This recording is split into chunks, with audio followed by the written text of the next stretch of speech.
Hi, and welcome to Toking Points.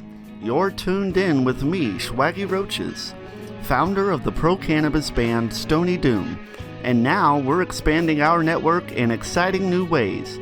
This is the place where we dive into deep, honest conversations with guests from the music scene, the cannabis world, and beyond.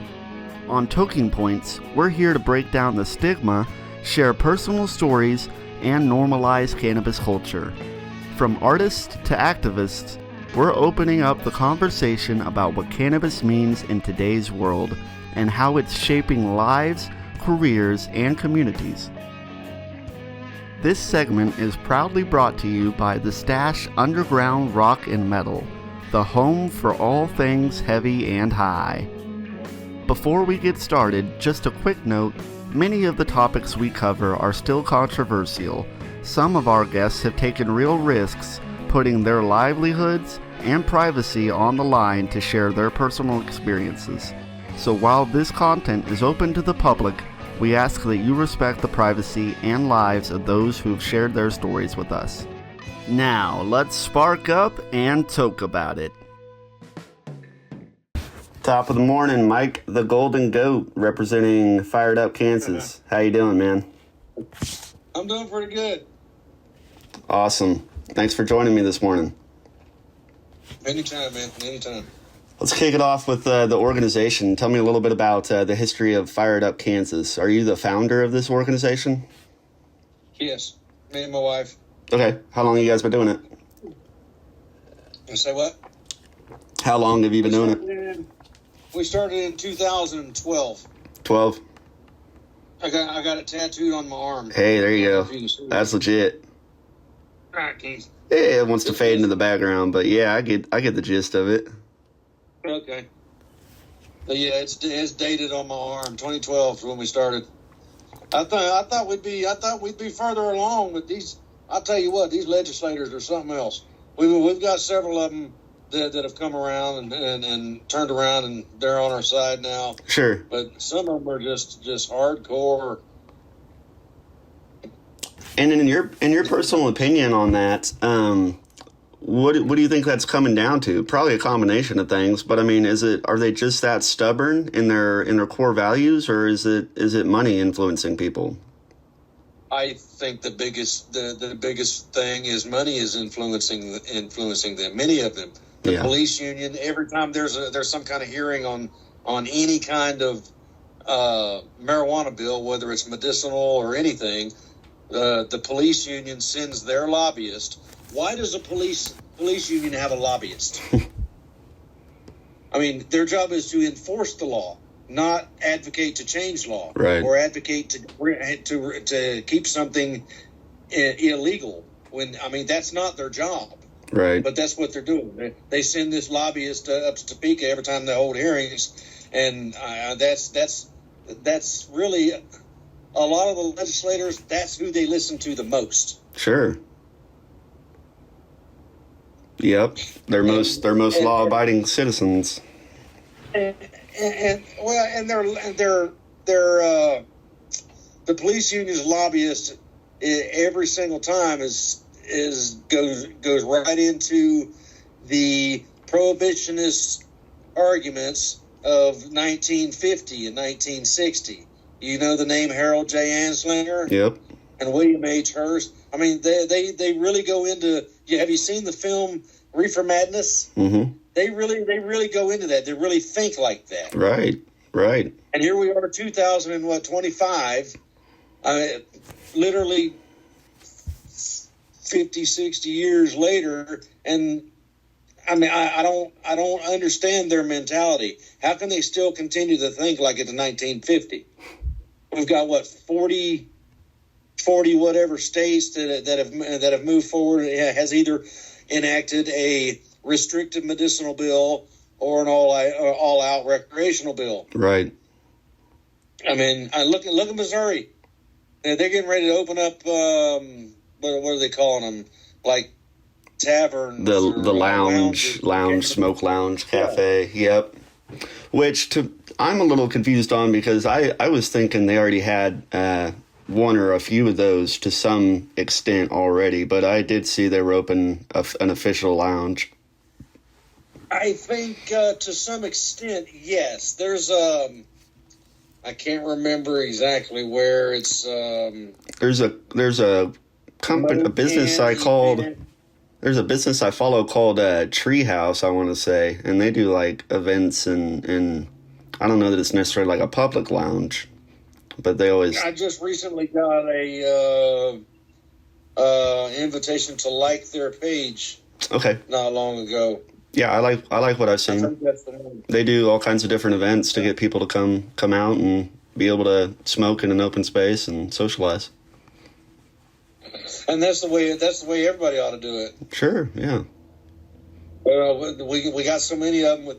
I think it's more lobbyist hands and money in their pockets than a prohibition standpoint. I think so too. That's always the arguments they go to, is that the prohibitionists, and what is it? They like to say. I can't even think of it right off. My brain don't work like it used to since my stroke. Yeah. They always go to the Harold J. Anslinger's arguments. It'll make you crazy. You go loopy and all this stuff. But it's when they know better. Right. I think they know better. Well, and they're just going with those old arguments. Yep. Because somebody's in their pocket. I agree. Somebody's stuffing their campaigns. It's got to be, because what they're saying is just so stubborn and immovable that. Yeah, it's just plumb dumb. There's no excuse. Yeah, we've been having the conversation. We've all already witnessed and seen and experienced the I'll say health benefits of cannabis. I don't like the term medical marijuana because that leads to a separate substance. Correct. It's all the same. It's all the same. It's all pot. Yep. Whether you're using it for your health or whether you're using it for recreation, just to go out and sit by the fire pit and shoot shit with your friends, have a beer, have a joint. It doesn't matter. You're still getting the health benefits. It's the same exact plant, same substance. Yeah.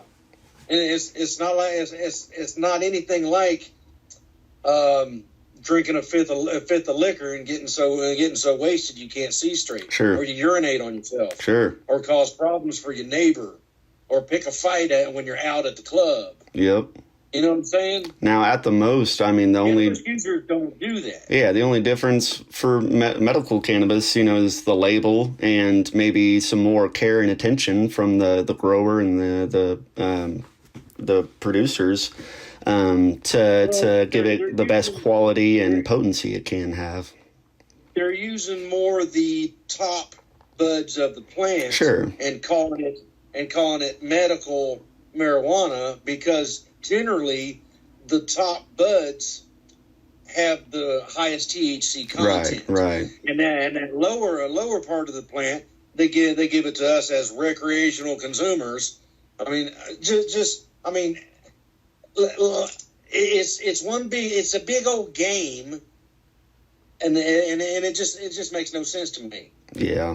I don't care why you're using it. If you're benefiting from it in one way or another, fine. It's your choice. If you don't want to use it and benefit from it in one way or another, that's fine too. Yep. I'm not going to dog on you. Yep. Prohibition's not the answer, and we've known that for decades. Yeah. But that term pothead holds people up. But it's perfectly okay to say, well, we got a bunch of alcoholics over there. Right, it's just a joke. But don't dare say potheads. And I got to admit, cannabis consumers did that to themselves over the years. Sure, yeah, sure, absolutely. I mean, we've created the prohibitionists' battle for them, basically, because we get high, we want to have fun, we want to act goofy and just be fun. Yeah. And they take that as, because of our terminology, they take that as we're a bunch of damn dum-dums. Right, lazy, whatever. I mean, yeah, when technically, the facts are a cannabis consumer is generally smarter than a non-cannabis consumer. Sure. I mean, that's just the way it is. You're juggling that much more. You're adding to your cognitive perception. Yeah, that's what it does. It opens up your cognitive perceptions. Absolutely.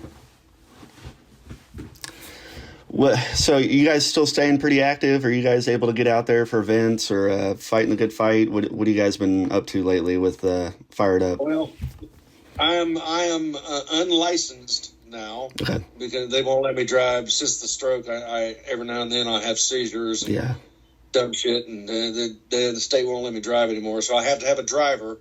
When I have a regular driver, I plan to get back out there and have events, or just get the RV out and just show it off, just to rouse up some kind of interest in the public again. Yeah, I mean, I know the public's interested. That the public just needs a push. I agree. It can't just be one person or 10 people or even 20 people. We need a bunch of people hounding these lawmakers. I agree. And I keep saying strength in numbers, plain and simple. Just the more of us talking about it, the more of us wholeheartedly believing in it and pushing for it is what's going to make it happen, not just sitting around and blindly hoping. Right. And if we keep going quiet on the matter because something else happens in society or all these, you know what I'm getting at. I don't want to get into the subject, but other things happen in society, and people tend to forget we have a legitimate cause that we're still trying to push for. One that they don't necessarily forget; they just don't see it as important as a subject. Well, as some other things, and one that we have quite a bit of control over. In fact, I mean, maybe not so immediately, but again, having the conversation, making the push, making the efforts. Yeah. That's what's going to give progress. Compensation at the very least. Absolutely. Yep. That's kind of what I'm pushing for. Back to the subject of the motorhome. I do have a driver now. And we do have a tag for the thing and insurance. Yep. I need to get I got one exhaust repaired. The exhaust pipe came loose from the muffler. Oh. I got to put that back together. Yep. And I got a driver that's willing to drive it around wherever we need to go. Okay. I still need to go to Topeka because I already promised Topeka a cookout or a gathering or something. There you go. So I'm still trying to get there, and plus that's where our lawmakers are exactly. At anyway. Yep. Do you got a lot of connections in Topeka? January 11th or 12th or something like that. Okay. I want to be there. We'll just see how it goes. Hoping for the best, man. Do you have a lot of connections in Topeka? No, not really. Okay. Well, I know my lobbyist up there. Oh yeah. Several of the lawmakers. Yeah. I have several of our lawmakers' phone numbers in my phone. Of course I don't like to hound them, but yeah, of course. I'll occasionally send them a text just to let them know I'm still here. Yep, exactly. Part of the people they represent. Yeah, and Kansas still wants you to make it legal. Yep. But there are some good ones, and some are just. I don't really think they have a prohibitionist standpoint. They got somebody in their pocket. Right. They don't care enough about the right things. So they're just going to let compensation steer them. Yeah. That's about it. Until they see their own family members or friends or peers end up with legal repercussions for it, then maybe that'll change their mind. It could happen to any of us. A lot of them it does. Some of them it don't. They still look at it like it's something evil. I know. Well, while they're sipping on their Budweiser or their Michelob. Yep. Some of them won't even bat an eye about all the people that really could use it for medical benefits and have ailments that it helps with. They don't care. Let's just briefly. I'm going to bring up the name Sulotrop. Does that name ring a bell? It does not. Okay, he was in the Senate. Gene Sullentrop. Okay. I think that was his first name. It was one of the Sullentrops. Okay. But solid hardcore prohibitionist. Got drunk, took the police on a fucking police chase the wrong way on Interstate 70. Oh my goodness. They chased him down. They got him pinned down. They took him to jail. He tried to pick a fight in the jail with the cops. I wanted, when that happened, I wanted to put up a billboard, but I didn't have the money. that was right around the time I had my stroke. Yeah. But I mean, I will put his name on a billboard and put his face on a billboard, like put him behind some bars. He's a drunk. Yep. He got arrested for drunken driving and drunken disorderly. Disorderly at that, yeah. But want to sit up there and tell us how bad pot is. Right. We're not the ones hurting people. Where are these wild stories that they have? Knives out there. Yeah, absolutely. Certainly not the way you did. The mayor here where I live in the last year or two, you probably heard about this, was drunk as he usually is and misdrove his car through the front window of the liquor store he was visiting. Wow. said something about his foot slipping on the brake or something stupid like that. Yeah, of course. Just smashed right through the front of that store, all the way past the sidewalk. Aren't y'all in Topeka? So I'm in Manhattan these days. We represent Topeka because we all formed in Topeka. We were all pretty much raised in Topeka. Funny enough, only one of us still lives in Topeka, but that's kind of home base for us. Gotcha. How many of you are there? There's 4? So it's always ever changing, and there's a lot of reasons for that. Right now, there's 4. Worst case, sometimes our new bass player has to work, and so our second guitar player plays bass at that point. So it's a little bit of shuffling around, mostly for the sake of keeping us going as often and as strong as we can. Right on. Well, keep plugging away, man. Yeah, I appreciate that. Like I say, we're having fun, but trying to make noise for the right reasons, the right cause, more than anything. If we can catch people's attention and get them excited enough to just at least have the conversation with the people they know and in their inner circle, the more conversations. Yeah, that's one of the biggest problems. People are scared to just talk about it. Absolutely, and I understand that. I come from that too. If I talk about it, somebody might look down on me. Hell, you could be someone that doesn't have anything to do with it, and you'd be afraid to talk about it because you don't want the judgment. Yeah, like you said, you don't want anybody looking down on you. Personally, I don't care. I'll talk about it all day long. Yep. I'll talk about it with law enforcement even every chance I get. Yep. It's hard to remove that stigma even from our own minds, but wear my shirt. Enjoy cannabis. Yeah, I like that Coca-Cola logo. Yeah, and under the bottom of it, where on the Coke logo where it says "Have a Coke and a smile." Yeah. Mine says "Have a toke and a smile." Coke. There you go. I love it. And I walk right up to police officers all the time and just start a conversation. Hey, how you doing? I shake his hand. Sure. Thank you for your service. Yep. And standing there, while I'm talking to them, I notice them looking down at my shirt. Oh yeah. So they know who I am. Sure. A lot of times they start to giggle and they can't keep a straight face while they're talking to me. Yeah. It's funny. I have no real understanding of how many of them, but it would seem to me that a lot of law enforcement don't care one way or the other. In fact, they probably care less, but they are expected to do their jobs, and I understand that. Yeah. That's the problem with law enforcement. Yeah. Most of them don't care. Right. But they do have to do their job. Absolutely.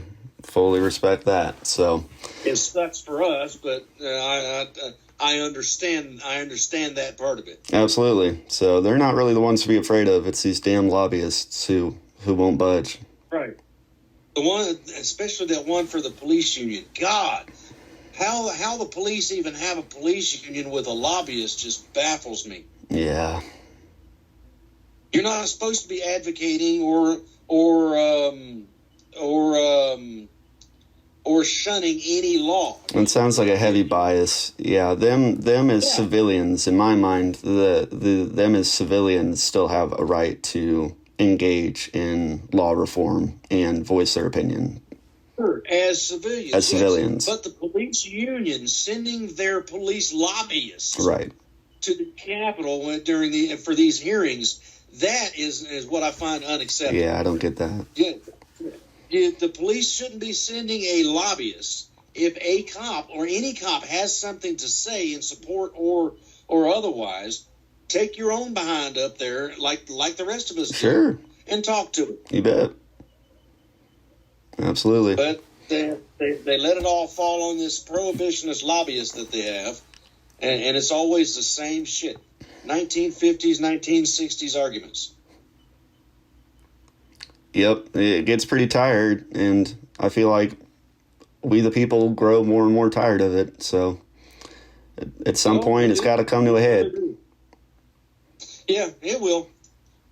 I mean, the thing now is the problem over the past 4 years. I think the reason Kelly got voted in was because up there where she's at, Manhattan, Topeka, right there around the Capitol where the big population is, yeah. She spoke in favor of legalizing marijuana. Mm-hmm. But during her campaign, and I did my damnedest to make people aware of this, prior to her campaign, she said, and I put it out on our page, she said, Kansas legislature isn't ready for that. Right. Not enough scientific research. She is not in favor of that. Right. But then she turns right around and runs for governor, telling the people how she is in favor of that. She's full of shit. A bill that passed the House Majority Leader Dan Hawkins made sure it passed the House. Yeah. It got to the Senate. And none other than Ty Masterson held it up in the Senate because he didn't want to, number one, he didn't want to attach it to Medicaid, which is what Kelly told them she wanted to do, knowing full well Republicans aren't going to do that. She knows they won't do that. So, I mean, that's why she used that as an argument. She to tried. Make herself look a little better in the public's eye. At least she tried. Attach it to her. Yeah. Well, she can say she tried. Right, exactly. That's what I mean. She knows damn well nobody's going to attach marijuana, medical or otherwise, to Medicaid. Sure. It just can't happen. She knows that. Yeah. Now, and now, on the other hand, on the Republican side of it, Ty Masterson, the bill that passed the House at the hands of Dan Hawkins, a Republican, Ty Masterson sat on it. Mm-hmm. He didn't even run it through the Senate to get a vote on it. He sat on it. Why? Because he plans to run for governor next time. Mm-hmm. And he wants to wait till he's governor before it becomes legal. Which, if they do, I'm sure they probably will. If he becomes governor, it will likely be something very restrictive. Interesting. And we'll have to keep pushing to get what we actually want. And to go back to basically where we began in this whole conversation, in your mind, in your personal opinion, does that come down to control of money? If they choose to legalize it, would you say that has to do with they're going to benefit from it, and that's the only reason? Yes. One way or another, they're going to benefit from it. Right. And in my mind, what I've always said, again, my personal opinion, is that they're choosing to be stubborn about legalizing it because they have control over it, not because they actually want it prohibited. And until they can figure out how to have a total chokehold over the industry, then they'll choose to legalize it when they know that they'll be the biggest benefactor and that it would benefit them more than the pockets that they have their hands in, such as tobacco and alcohol and pharmaceuticals. here's what Masterson and some of the other top Republicans wanted to do. They wanted to model Kansas cannabis law after Ohio's cannabis law, which is one of the most restrictive cannabis laws in the country. Yeah, it's almost non-existent there still. Instead of going just south, just barely south to Oklahoma, right, where the cannabis industry is thriving. Yes. They want to follow a state half the country away. Crazy. That's nothing like us. How much more of a moron do you have to be? Man, yeah. I know Missouri's kind of out there on their own game, but yeah, you're right. Oklahoma would be a fine lateral reference for us. Oklahoma's getting ready to vote on recreation. Yeah, to finish the damn thing. Yeah, they've been medical for years now, and it seems like it's been going great. A bill came up for recreational here a couple years ago in Oklahoma, and it was voted down because there was something I care about it that the recreational crowd wasn't in favor of. But now currently they're running another recreational bill. A friend of mine is down there getting signatures and stuff like that, and which will be a looser bill. It'll match. It'll be more along the lines of Missouri and Colorado. Okay. Which is where it should be. Absolutely. So we're going to have Missouri to the east, Colorado to the west, and Oklahoma to the south. Nebraska is moving forward also. I'm not sure where they're at with it, but we're going to be surrounded by medical and recreational weed. Yeah. And Kansas want to keep us restricted as much as they can. Why? Law enforcement dollars. Sure. Give law enforcement plenty to do. It's an easy bust. Easy money. But it's so funny to me because I cannot even imagine how much illegal products is pouring over into our state lines from all sides now. And there's no way in hell they'll keep up with it. They'll never be able to keep up with it. And they can't. They don't have the just means to do traffic stops on everyone coming and going. So, right. And they can't just stop everyone. It's so over their head now. That would be unconstitutional. Right, correct. They'd really get be in a world of shit. Yeah. So now you got all this illegal contraband flying around. Yeah, there's pounds and pounds and pounds of weed constantly traveling throughout the state, and law enforcement want to sit on their hands and just try to bust people for petty bullshit. Yeah, we gotta wake up and meet in the middle because it's such nonsense. There's far better ways for police to use their resources than stalk cannabis users. That's what they're doing. Stalking. Yeah, it's such a slap in the face to me that here we are in the middle of a supposedly united country, and we can't come to an agreement with our surrounding states, let alone the rest of the country. Right. So it's a damn shame. It really does go to show the power hold that our political leaders have over us and the laws. The lobbyist groups in Kansas are the police union, the big pharma union or lobbyists. Oh, yeah. And what was the other one? Those are the two main ones. The pharmaceutical lobbyists and the police union. Yeah, that'll do it. I mean, they stay in the ears and the pockets of these lawmakers and keep them held down, and they just can't move forward. So, like I said, we did get a restrictive bill at the hands of Dan Hawkins. Sure.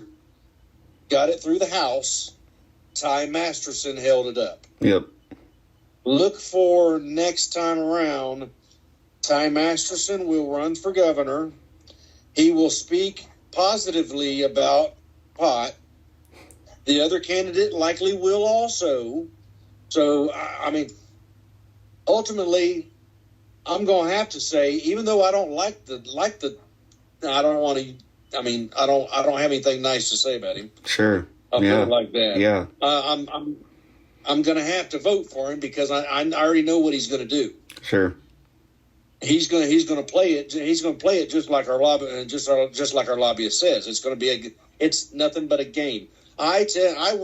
Something like it was either 2012 or 2013. I went to Derby. Masterson was one of the lawmakers sitting on that panel where they had these public hearings. You can go up and talk to them about whatever. Mm-hmm.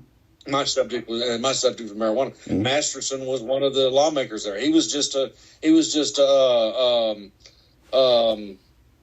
legislator at that time in the House, a House representative. Now he's in the Senate, president of the Senate, leader, getting ready to run for governor. Yeah, and I mean,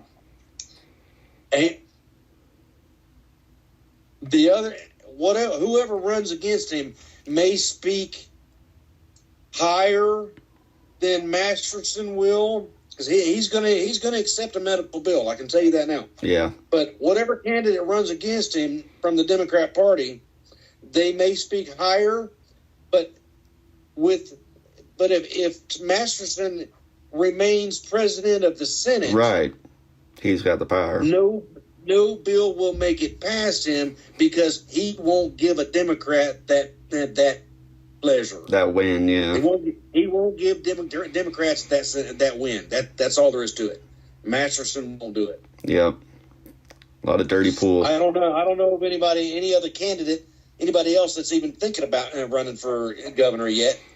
But I'll try to pay attention. Yep. We'll find out. Well, it sounds like that's about all we can do and hope for to make change, right? Is to try to vote for the right ones that might care a little more. Personally, I can't stand the guy.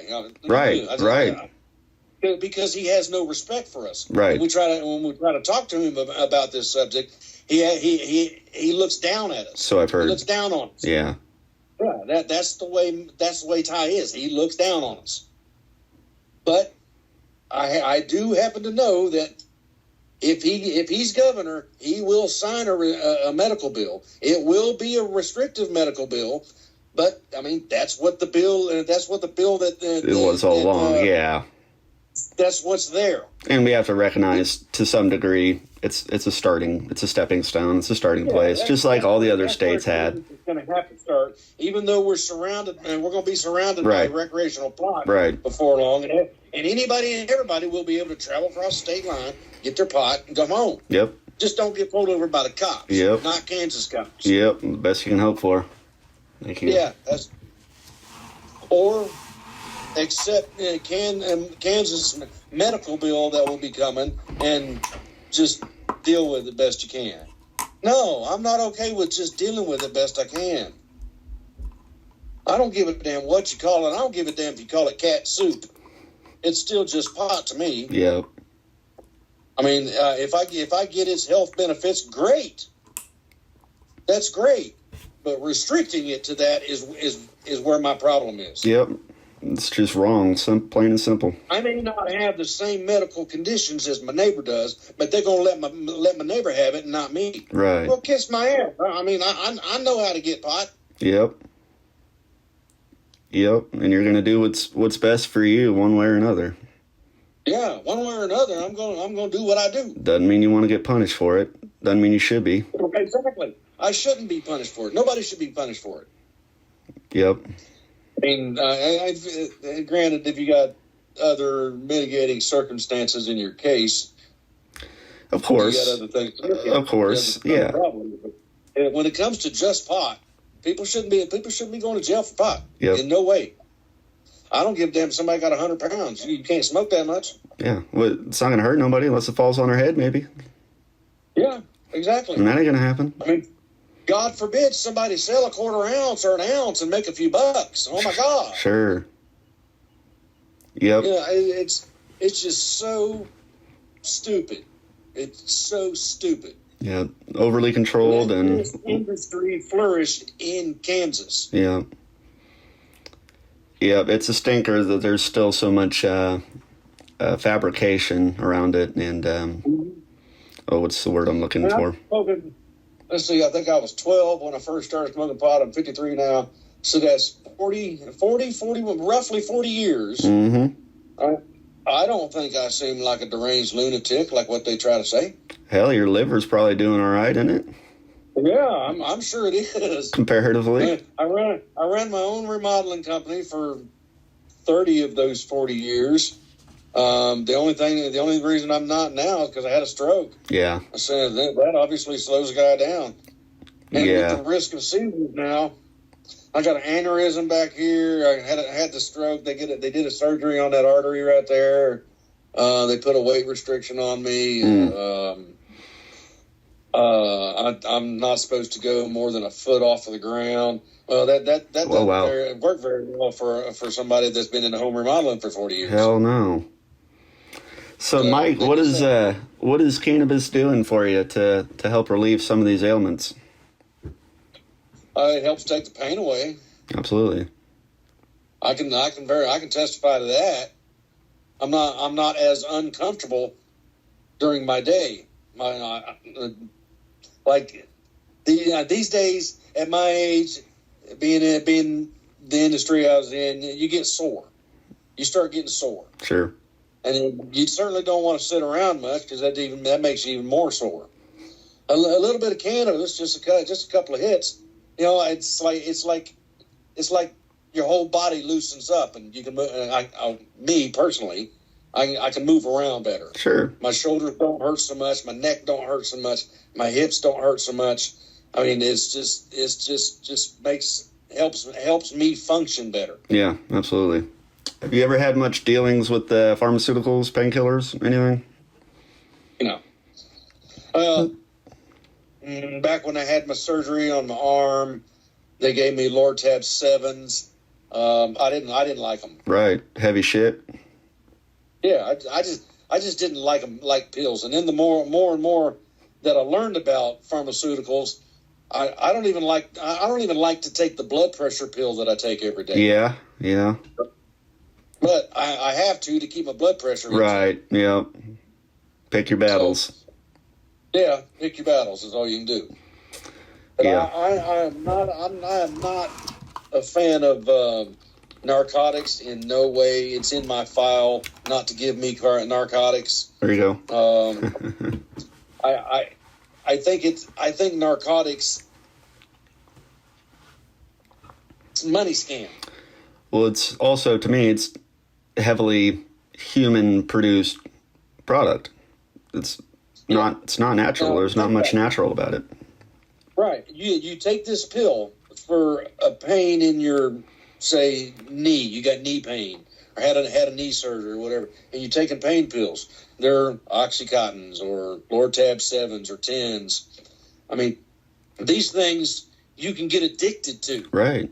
You may think it's helping your pain in your knee, but then you want more and more and more. I've seen it a million times. Yep. People just want. I need more pain pills. I know, God, my shit hurts. You know, that kind of stuff. So and then when their prescription runs out, they basically con their doctor into writing an extra one, so they can keep getting more and more pills. Absolutely. And then a lot of doctors, instead of reducing dosage, they'll just increase it, give them something stronger or more, or another refill. I mean, and just making the problem worse, the addiction problem even worse. And so a year or two ago, I watched a documentary about the epidemic that Oxycontin had created, and all the addictions. I think I saw that. All the addictions that had created, and it's just so baffling. We're not talking about criminals. We're not talking about long-time drug addicts. We're talking about people who were just doing what their doctor told them to take, and now they're battling very real addiction. Yeah, and doctors keep doing it because the big pharma pays them. It pays, yeah. Again, they get kickback every time they refill a prescription. Yeah, again, money over morals. Yeah. They're not so much worried about your health as they are their pocket. Sure. If it makes their pocket fatter, yeah, it won't hurt to give them up their dose or give them an extra refill. That mentality is ruining people. Well, hell, and I think there's a bit of we get stuck in nothing's going to change, so if we can't beat them, join them kind of bullshit mentality. So yeah, a lot of people do get into that mentality, and I'm not with that. No, you got to be willing to stick your neck out and do what's right. If I did it their way, I'd be taking 12 pills a day. Yeah, I bet. I'm not okay with that. I take one blood pressure pill a day, and I seem to be doing okay. Yep. I check my blood pressure. I stay normal. I can't move around like I used to because I'm pretty physically limited since my stroke. Sure. But, I get around. I'm able to walk around and function. I mean, well, all them damn pills, you can't. You just feel bleh, all day, every day. You really can't function on that. Yeah, the no operating a motor vehicle is no shit with that stuff. Yeah, it's crazy. Well, keep on doing what you're going to do, and you're a hardworking, law-abiding citizen. Hopefully they'll come to respect our personal freedoms one day. Hopefully. We're going to see what happens with Ty if he gets the governor's seat, or we'll see who runs again. There is a guy that's running against him. He's on my Facebook page. I ran across him on Facebook. I can't remember the name, but okay. I won't. But he won't give me the time of day. I've tried to reach out to him, has left comments on his post, sent him messages. He hasn't given me the time of day. Dude, just answer a question. Yeah. I'm already on your side of the aisle. Trying to be. I just want an answer to one question. That's all. Yeah. I'm not going to hound you. But he hasn't answered my question yet. He hasn't even responded to my messages. So he doesn't likely get a vote from me. No, that's not going to help him. That's not going to help his cause. No. Yeah, I mean, you got to talk to people. Yeah, absolutely. He may think that, that's just a pothead. I ain't going to worry about him. Well, I may be just a pothead, but I'm just a pothead with thousands of followers. Well, you're a pothead, but you're so many other things. You're a civilian, you're a voter, you're a worker, you belong to certain political parties, all sorts of things. None of us are just potheads. I don't choose a party. I don't. Well, I didn't mean so specifically, but I mean, we all have different facets of us. I just want to point out for a lot of people that might see this. Fair enough. I don't choose a political party because I think that's where much of America's problems comes from, is that separation in people. Yeah. I'm an independent voter. I'm going to listen to one candidate, and I'm going to listen to the other candidate. I'm going to judge them by their records and what they say. Absolutely. And then I'm going to cast my vote. Yep, and like you mentioned, I might vote for a libertarian. I don't know. Sure, not just what they say now, but what their record shows. Right. But at this moment, like I said, I'm not a Republican. Sure. And I'm not a Democrat. Sure. But from what I know of the legislature and the person that I know is going to be running, if he hasn't already filed his entry in the race, okay, my vote currently is going to Masterson because I already know what he's going to do. Sure. Yep, and honestly, people might look at me and go, "Well, how can you know that?" Well, because I may not physically be able to get to that Capitol building, but I'm always there. They know who I am. Yeah. Some of the main ones know who I am. So I know what's going on up there. Right. You see the underlying message and their real goals. Right. This next session, I plan to be there at some point. I got my driver. I'll get my exhaust fixed. The thing's running good. I plan to be there. Hopefully it works out. But God, man, that's a big old gas tank. You know how big that gas tank is? How big? Last time I filled it up, it took $150 to fill it up. Yeah, shoot. And I'm not working now, so that $150 isn't very easy. It's got to come from somewhere, yeah. Hopefully supporters. Yeah. supporters, or I get a disability check. I can put a little bit in it here and there. Sure. Yeah. I think one tank would probably get me up there and back. Okay. Have you made that trip before? No. Okay. Have you gotten Me and a friend of ours went to, I think it was Branson, Missouri. Oh, there you go. For something. It was a cannabis fest at some big hotel there. Yeah. Something Mo festival or something like that. Is it the Mo Canna Expo or something like that? That's it. Yeah. Okay. Yep. That's it. Yep. Very cool. But yeah, we drove it up there and back, and it did really good. Awesome. You know, the AC in the thing even works. You pull up and park somewhere, plug it in, and you can turn the interior AC on. And hey, there you go. It's pretty comfortable. Keep you comfy. That's the way to be. It's not one of those real big fancy ones, but you've seen it, right? Oh yeah, I've seen it, and it's sweet skin on it. Yeah. Where'd you get that wrapped at? Yeah. A friend of mine over here in Mays, Kansas. Okay. Yeah, that's great. Over there, parked it in his lot, and then took it inside the building, and me and him and one of his brothers put it on there in about 2 days. There you go. That's partly what I do for a living. Is I don't actually do the vehicle wrapping, but I do design work. Nice. Yep. So yeah, you got a beautiful piece of eye candy of a vehicle there. I hope you continue to get it out and around and spread the word. Mike, I'll wrap up with you here, man. Let you get about your beautiful Saturday. Thank you for chatting with me. We had a good conversation. I appreciate you. Anytime, just give me a holler. Yeah, we'll have to do another one and talk a little bit more about your personal history. I think we got plenty of the good, legit stuff for everybody to hear out of this one. Right. Well, keep doing what you do, man. We'll keep an eye out on your page and any of the news you can share, and we'll keep encouraging people to, whether they like it or not, pay enough attention to politics to know what they're voting for. Right on. Shut up. All right, take care, Golden Goat. I'll see you later, man. Pretty good, buddy.